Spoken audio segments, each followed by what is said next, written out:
আজ থেকে বেশ কিছুদিন আগে আমি অন্নপূর্ণা পেট ক্যাম্প জার্নি শুরু করি। আমার উদ্দেশ্য ছিল একটাই, এই জায়গায় দাঁড়ায় আমি আমার আম্মুরে আই লাভ ইউ কমু, আমার নানির আই লাভ ইউ কমু। আজকে আমি এই জায়গায় আই লাভ ইউ আম্মু, আই লাভ ইউ নানি। কোনো সময় তোমাকে ভালো সন্তান হইতে পারি নাই।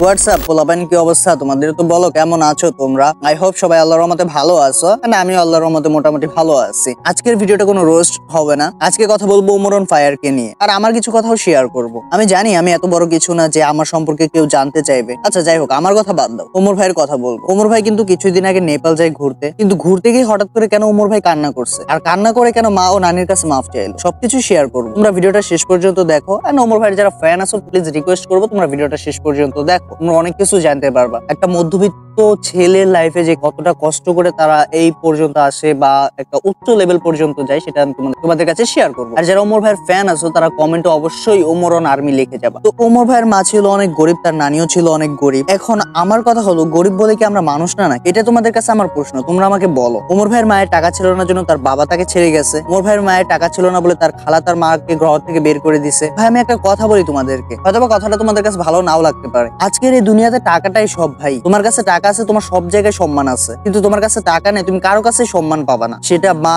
বাবা ভাই বোন কারো কাছেই না। তো ওমর ভাইয়ের কান্না দেখে কিন্তু আমার নিজেরই অনেক খারাপ লাগছে। আমি নিজেও কিন্তু ওমর ভাইয়ের অনেক বড় একটা ফ্যান। আমি যখন কালকে রাতে ওমর ভাইয়ের ভিডিওটা দেখলাম, আমার কাছে সত্যি অনেক খারাপ লাগছে, তাই ভাবলাম তোমাদের সাথে একটু শেয়ার করি। ওমর ভাই যে মানুষটা আমাদের সবসময় হাসায়, ওই মানুষটা হঠাৎ করে কি হলো যে লাইভে এসে কান্না করছে। পরে আমি জানতে পারি তার মা ও নানির জন্য সে কান্না করছে। মাফ চাওয়ার কারণটা হলো তার নানি বা তার মা অনেক কষ্ট করে তাকে লালন পালন করছে, অনেক মানুষের কথা শুনছে, অনেকের কাছে তার মা ও নানিকে ছোট হইতে হয়েছে, অথবা সে ইমোশনাল হয়ে সবার সামনে এসে কান্না করে ফেলছে যে আজকে তার কাছে টাকা আছে, সবকিছুই আছে, কিন্তু তার ওই সময়টা তার কাছে নাই, যে সময়টা তার টাকা দরকার ছিল। এজ এ ছোট ভাই বলো বা বড় ভাই বলো, আমি তোমাদেরকে একটা কথা বলি, আজকে তোমার কাছে টাকা আছে, তুমি সব জায়গাতে দাম পাবে, আর তোমার কাছে টাকা নেই, তুমি কোথাও দাম পাবা না, পৃথিবীর কোথাও না। তোমার বাবার টাকা আছে, তোমাকে দাম দিবে। কারা দাম দিবে? তোমার চাচা খালা নানু ফুফু যারাই হোক না কেন, সবাই তোমাকে দাম দিবে। কিন্তু আজকে তোমার বাবারও যদি টাকা না থাকে, তোমাকে কেউ ঘুরেও ফিরেও তাকাবেও না যে তোমার কি অবস্থা, তুমি কষ্টে আছো কিনা, ভালো আছো, খোঁজ খবর পর্যন্ত নিবে না। ইভেন তুমি যদি কোনো বিপদে পড়ো, তারপরে তারা তোমাকে কোনো সাহায্য করবে না। এটাই ভাই বাস্তব। তো যাই হোক ভাই,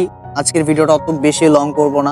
আমার জাস্ট এই ওমর ভাইয়ের এই বিষয়টা দেখে একটু খারাপ লাগছে, যার কারণে হচ্ছে আমি তোমাদের সাথে শেয়ার করলাম কথাগুলো। তো তোমাদের কাছে আমার একটা রিকোয়েস্ট, তোমরা যারা আমার এই ভিডিওটা দেখতেছো অবভিয়াসলি চ্যানেলটাকে একটু কষ্ট করে সাবস্ক্রাইব করে দিবা এন্ড আমাকে একটু সাপোর্ট করবা। সো দেখা হবে নতুন কোনো ভিডিওতে, ততক্ষণ সবাই ভালো থাকবা, সুস্থ থাকবা, টেক কেয়ার, আল্লাহ হাফেজ।